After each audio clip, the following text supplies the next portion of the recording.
Good morning. This is Lisa Peter coming to you from Hazelwood, USA, and today is April the 27th, 2014. Today my devotional is about lessons. Teach me, Lord. Lessons in life. I just took a drink. I thought that's all I needed. Excuse me. Children live what they learn. And here's a poem by Dorothy Law Nolt.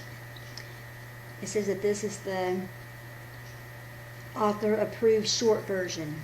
I didn't check the long one to see what all it said, but this is, if children live with criticism, they learn to condemn. If children learn with hostility, they learn to fight. If children live with ridicule, they learn to be shy. If children live with shame, they learn to feel guilty. If children live with encouragement, they learn confidence. If children live with tolerance, they learn to be patient. If children live with praise, they learn to appreciate.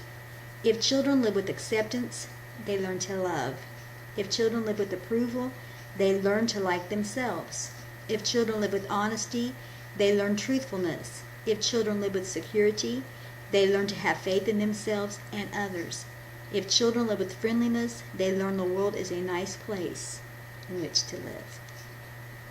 Proverbs 22:6 says, to train up a child in the way he should go, and when he is old, he will not depart from it. Lead by example, a good attitude, good work ethics, etc. Always be on time or early. A family that prays together stays together. Also, if they work together, if we all pull together, how happy we'll be. I got a family that prays, works, plays together, etc. To have a legacy. Man, my grandmother, she was a prayer warrior. My mother was a prayer warrior. I want my children to say that their mother was a prayer warrior. It's good to know that my children are prayer warriors, and so forth. It's a legacy. They learn. They learn how to pray from us. They learn how to walk with God from us, to read our Bibles from us. Okay, right now I'm starting off like with what children learn from us, and that's true. But as I go along, you see that I have been learning lessons. It doesn't matter how old we are in life. We all have lessons to learn. We learn from others' mistakes and successes, from Bible examples. How many parables are in the Bible? Stories of miracles, stories of hardships, stories of people messing up, stories of horrible things that people did and how they treated each other. We need to learn from that. And we also see the good sides too. Bible examples, history. Learn from history. They're trying to tell us now that the Holocaust never happened. They try to tell us that other things that is not true. They try to tell us the Bible isn't true. A lot of stuff they try to tell us. But history proves that this is true. History proves that there was a Holocaust. History proves, that people, they just repeat. It's right. Like right now, people, they think that change. They think that they're progressing. They think that they know more than what the forefathers knew. But they don't. In fact, they know less. In fact, I was talking to my friend the other day, and I said, I grew up in the city. I'm a city girl. I love the country. I love the woods. But I am a city girl. If I had to start canning, or if I had to have a farm, I wouldn't even know how to start. I piddle around a little bit of gardening. I piddle around a little bit of this and that. But I really don't know. I haven't learned from experience. I haven't learned from example in those areas. But I have learned how to do a lot of city things that maybe my farm people wouldn't know how to do. I don't know. But anyway, we know that you can't keep doing the same thing over and over again and expect different results. We've got to learn from our own mistakes. Somebody says, if you want change, don't keep doing the same thing. You're not going to have different results. If every morning you get up and you do this, the same 4 or 5 rituals, and then the day's gone and you haven't branched out and done anything else, change it up a bit. Try something else. Practice makes perfect. I teach music lessons, and it's very repetitious. Over and over when they come in, I have them play the songs, have them do their chromatic scales, do the pentatonic scale, do different things over and over. until they get it. When you do your chords, you may not know how to hold your fingers when you first start. Do the 1, 3, and 5 and all that stuff. But practice makes perfect. It gets easier as you go along. Fix what is broken. Mend the wrong. Never give up. A righteous man falls 7 times but gets back up again. Proverbs 24:16 and 18 says, "For a just man falleth 7 times and riseth up again." Weeping may endure for a night, but joy cometh in the morning. And that is also Psalms 30 and verse 5. That's part of that verse. Now, we've always heard that diamonds were made from coal. Well, I looked it up, and it says that that's not a true thing. It says that diamonds are very rarely made from coal. But diamonds are the same concept. It doesn't matter if diamonds are made from coal or not. The same concept is there. Diamonds are made from carbon, a mineral that forms at least 100 miles underground from pressure and heat. That's the point. If it's made from coal, if it's made from carbon, I think coal is carbon actually. I don't know because I don't know all that stuff. But anyway, if God wanted a hunk of coal that's above the ground to become a diamond, it could, because God can do anything.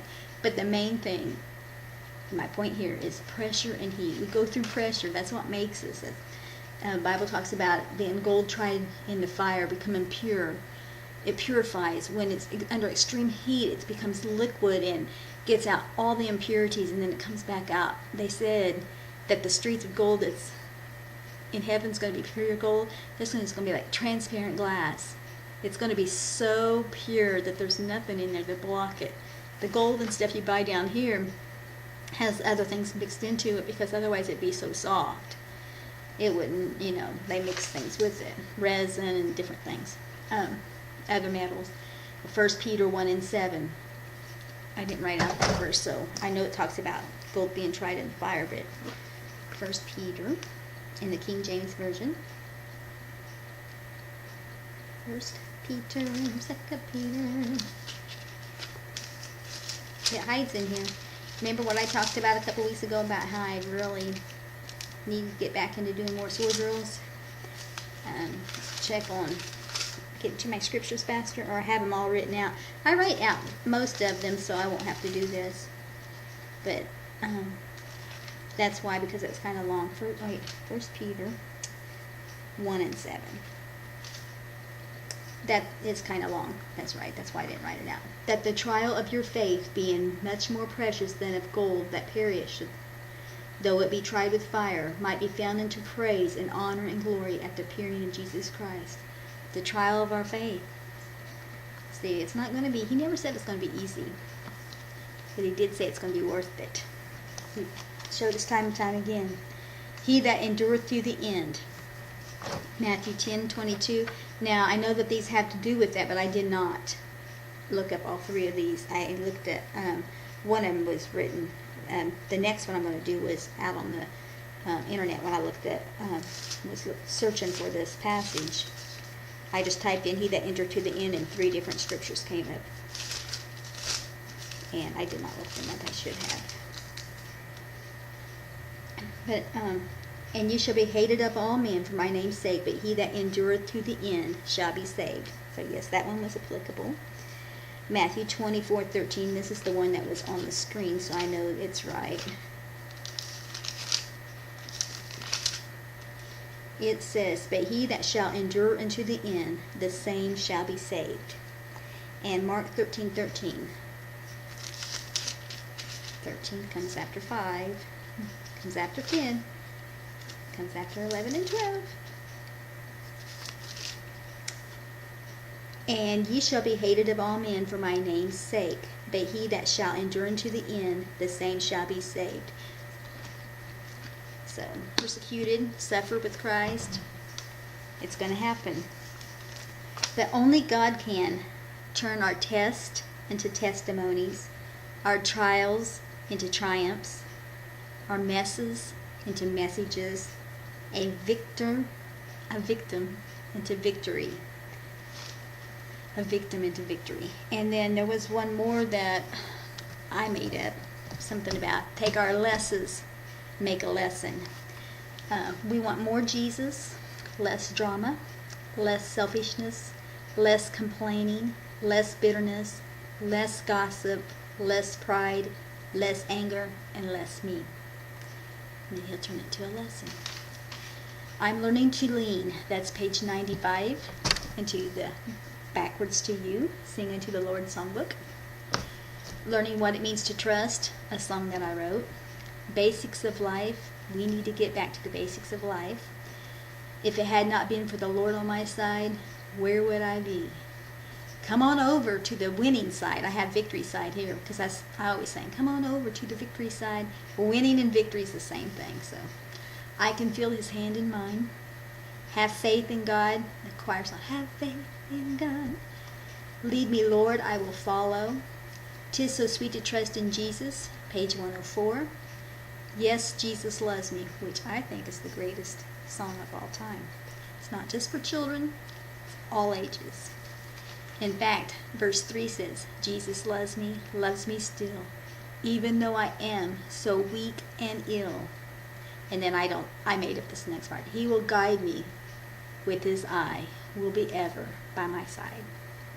Doesn't matter our age, he still loves us. As long as I've got King Jesus. You know the song, I've been lied on, cheated, talked about, mistreated. I've been up, I've been down, I've been leveled to the ground.